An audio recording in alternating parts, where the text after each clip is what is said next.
I woke up in a strange city on cold concrete. I woke up, pressing my face against the cold concrete in an unfamiliar place. It was around 4 a.m., and the city was still asleep. Only a few streetlights illuminated my new home, a dark corner in a supermarket parking lot. Behind me, nothing. In front of me, emptiness. This was my new life. Just 2 years ago, everything was different. My name was Mike, and I was what people often called privileged youth. Our house in Chicago's North Shore was the envy of the neighbors. I could afford expensive cars, travel, entertainment. But behind that beautiful picture, there was a deep void that I hadn't noticed until it was too late. My family had always been controlling. My father, strict and authoritarian. My mother, cold and distant. Their love came at a price. It was conditional on obedience and following the family rules. Things escalated when I decided not to follow the path they forced me to take. At 24, I dropped out of a prestigious law school I hated and declared that I would live my own life. That was the final straw. My father exploded. "You won't get a single cent until you get back on the right track." Their words were empty, devoid of compassion. I was quickly cut off from family accounts, kicked out of the house, and all I heard from my siblings was an indifferent, "It's your choice." At the time, I thought I could handle it. For the first time in my life, I found myself alone, without money or support. My inner world was already in ruins, but I didn't want to admit it. I moved to San Francisco, hoping to find a new life there, but it quickly became clear. This world doesn't forgive weakness. In the first few months, I lost all my savings on rent, failed job attempts, and futile efforts to maintain any connections. Then came the days when I had to decide whether to buy food or pay for one more night in a cheap hostel. Eventually, I ended up on the streets. The last 3 months were a nightmare. Constant cold, fear of being robbed, the horror of not knowing what tomorrow would bring. In those moments when reality hit with a wave of despair, I asked myself, how did I get here? How did someone who had everything end up homeless, sleeping on concrete? There was no answer, only a feeling of loss and a constant sense of failure. I was betrayed by those I considered my family. They took not just my money, they took away my sense of security, my faith in people. But strangely enough, despite all the pain, a spark of hope remained in me. Somewhere deep inside, I hadn't given up. I don't know why, but when I woke up on that cold concrete, I decided this wasn't the end of my story. But how do you start again when it feels like everything is lost? Reddit user comments. Street Dreamer. Man, I can't even imagine how hard it's been for you. When your own family betrays you, it completely breaks you. I hope you found a way out of this. Lost and broken. My father controlled me my whole life too. I know what it's like to be cut off just because you don't want to follow the script. I feel for you. Rise from ashes. That's tough, but I respect you for not giving up, even when you're in that hell. Looking forward to hearing more of your story.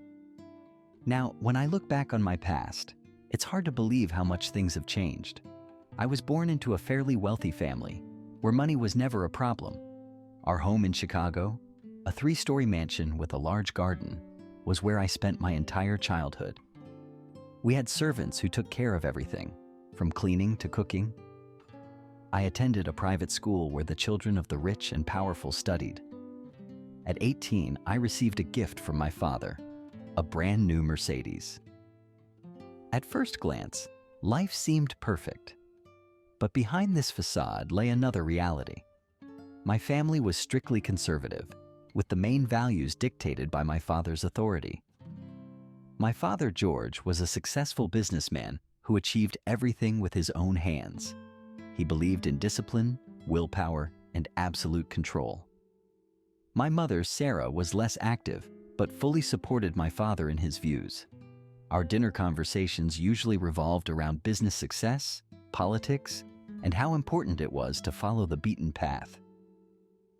The problems began when I was 16. I started asking more questions and expressing my opinions. In our family, that wasn't welcomed. I often argued with my father about my future. He planned a legal career for me, but I dreamed of something else. I was more drawn to music, creativity, and freedom of choice. That's unrealistic, my father said. Real men make money, not dream about being a rock star. Our arguments became more frequent and intense. At 19, I enrolled in law school, as my parents wanted.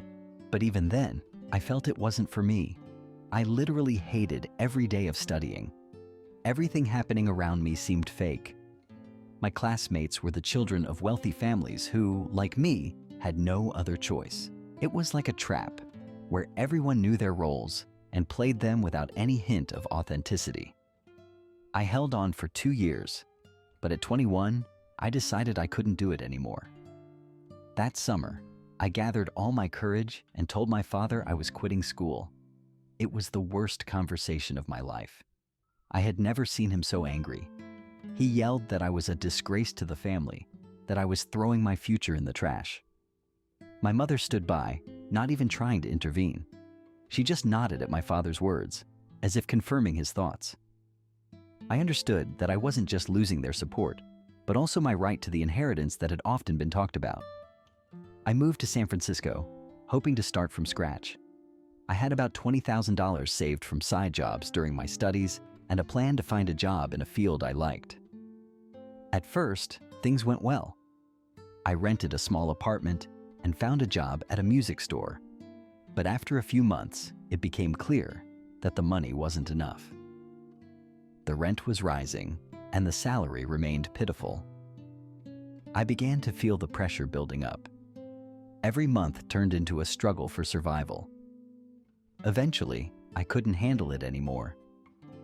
In the fall of 2022, I was left without money and a home. I had to leave my apartment and started sleeping in different places, on park benches, in stairwells, and sometimes even out in the open. My former world was crumbling before my eyes. The people I used to talk to turned their backs on me. To them, I had become a failure. No one wanted to help someone who, in their eyes, had ruined their life on their own. Life is breaking me, and I'm breaking with it. Every time it seems like it can't get worse, reality points to a new depth of despair. My attempts to find a job ended in failure. Everyone saw me as just another lost cause. Without a stable place to sleep, without support from my family, I started to lose control over my life. Internally, I felt constant fear and anger. Fear of tomorrow, anger at myself and the world for how everything had fallen apart. In moments of despair, I often thought about my past. If someone had told me back then that in a few years I'd be sleeping on the streets, I would have laughed. But now, it's reality. When you're left alone with yourself at night, lying on the cold concrete, you realize how little money, status, and success mean when there's no one by your side. And yet, despite all the pain and despair, there's still a flicker of hope inside me. Maybe it's foolish, but I still hope I'll find a way to break out of this vicious cycle. Reddit user comments. Reality is hard. I feel you. My life also went off the rails because I decided to follow my own path instead of the one my parents chose. Know that you're not alone. Faded dreams. It's hard to imagine going through something like that. I understand your pain about losing your family's support. That's the worst thing that can happen. Keep going. Your story is sad, but at the same time, it's motivating. It sounds like the start of a new chapter in life. Stay strong, brother. Sometimes the darkest hour comes just before dawn.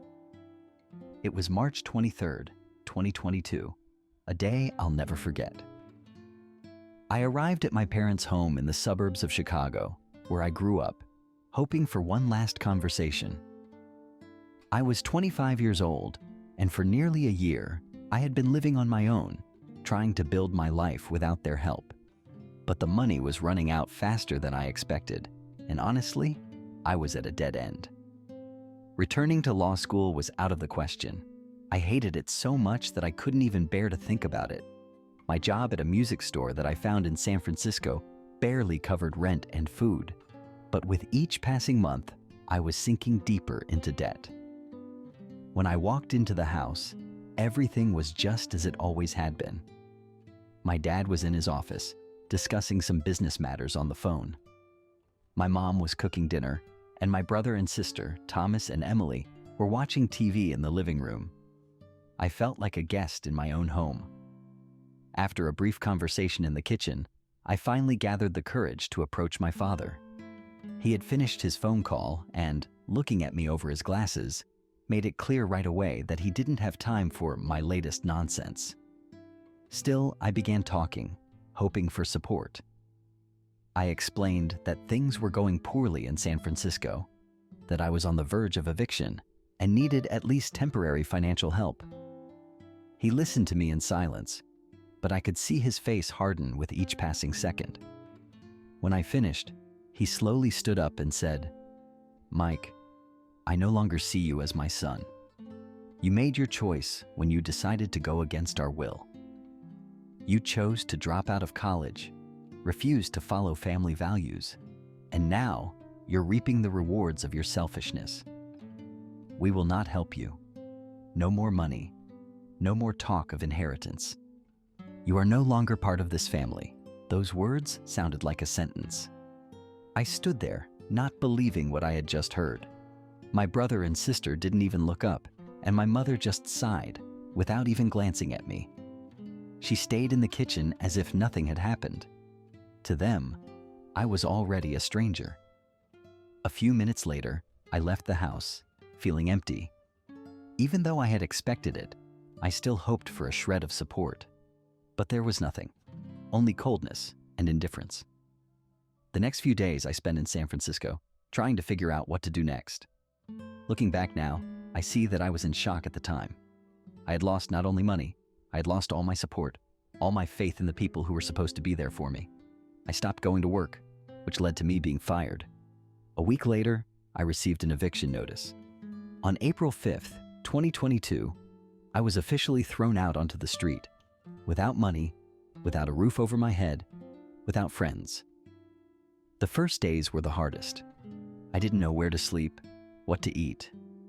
I didn't even realize that I was now part of the world I had been running from all my life. I slept on park benches or just on the ground near supermarkets. I tried finding a place in homeless shelters a few times, but there were always long lines, and the conditions were so terrible that staying on the street was a better option. Time became blurry. The days melted into one another, and I started losing my sense of reality. Hunger became a constant companion.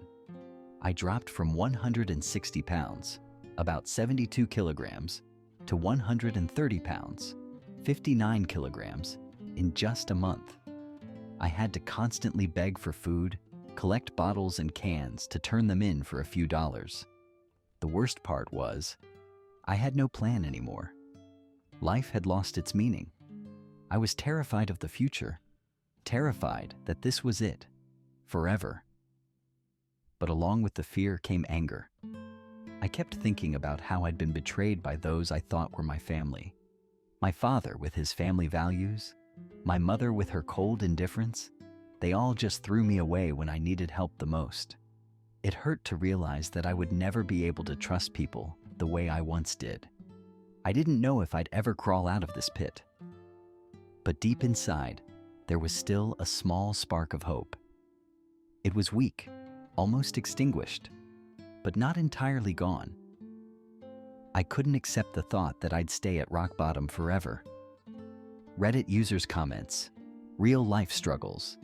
I can't imagine what it must feel like to be thrown out onto the streets like that. Family support is something we all count on. Your story is painful, but also inspiring. I hope you found a way out.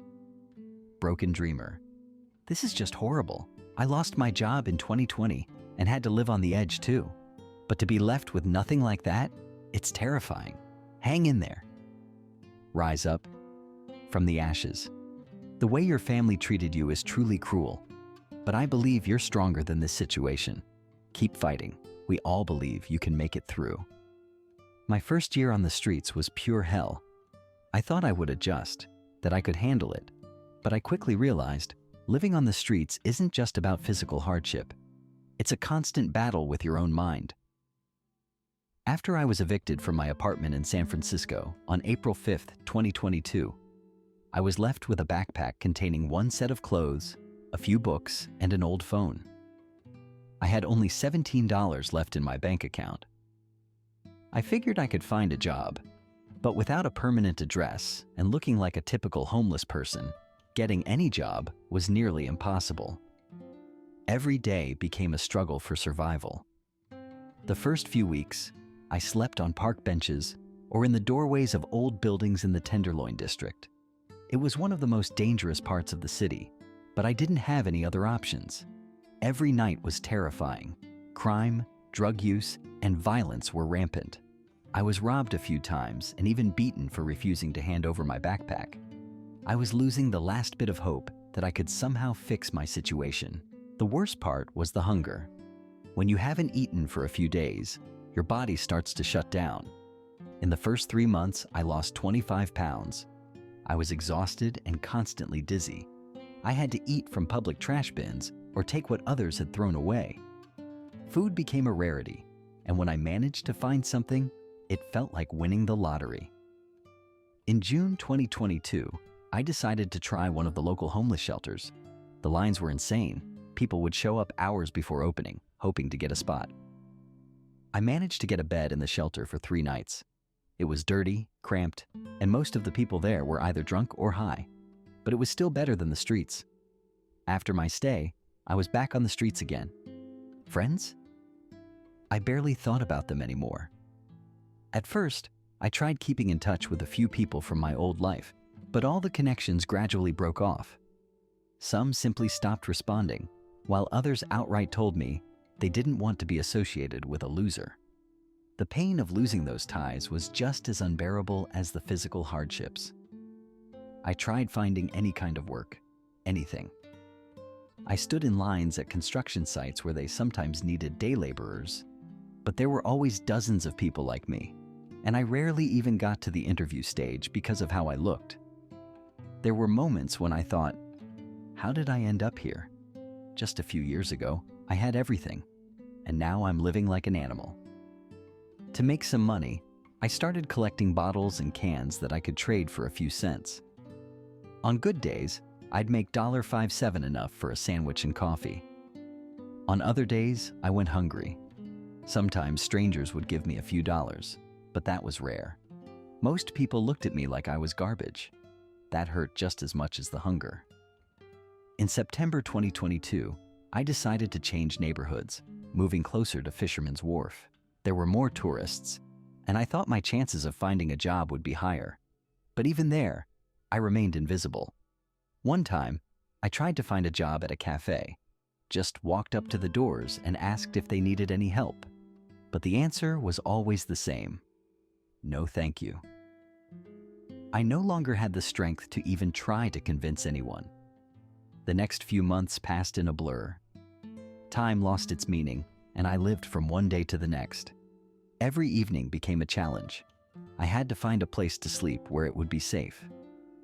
One night in November, I nearly froze to death. The temperature dropped to 40 degrees Fahrenheit, around 4 degrees Celsius, and I didn't have enough clothing. I spent the night trembling on the steps of an old building, trying not to fall asleep so I wouldn't freeze to death.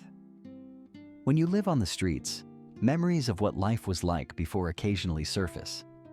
I remembered my childhood, how my family and I would spend time at Lake Michigan, how in 2018 we went on a winter vacation to Aspen.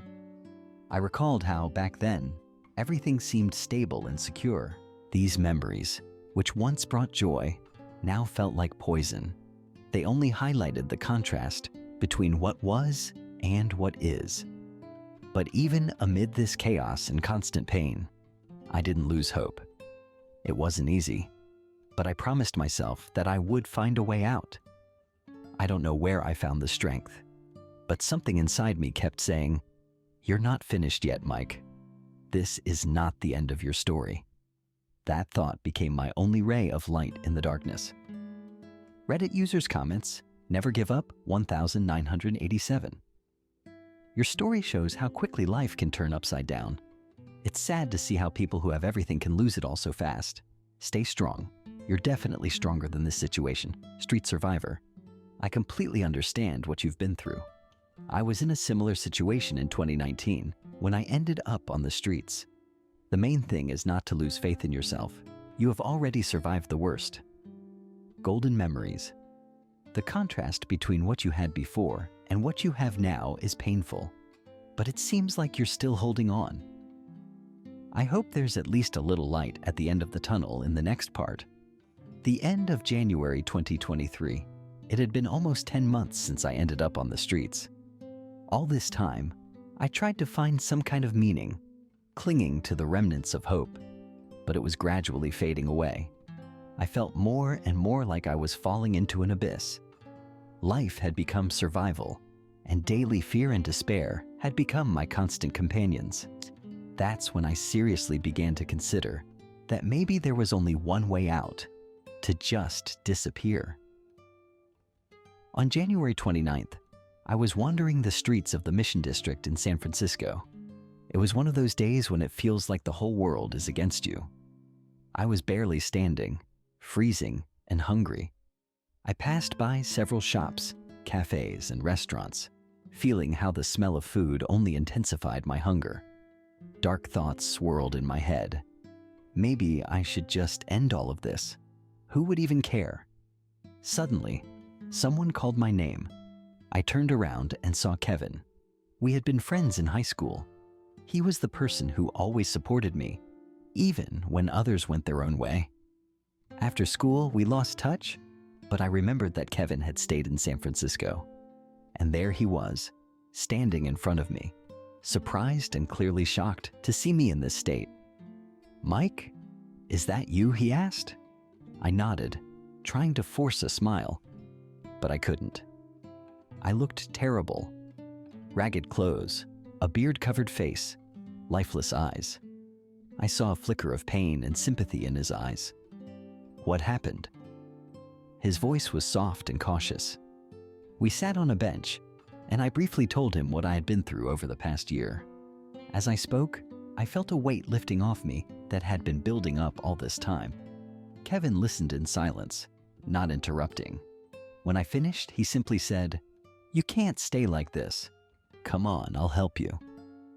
Kevin worked at a small grocery store nearby. He lived alone in a small apartment above the shop and offered me a place to stay until I got back on my feet. I didn't even have time to think. I just agreed. It was the first ray of light in a long time.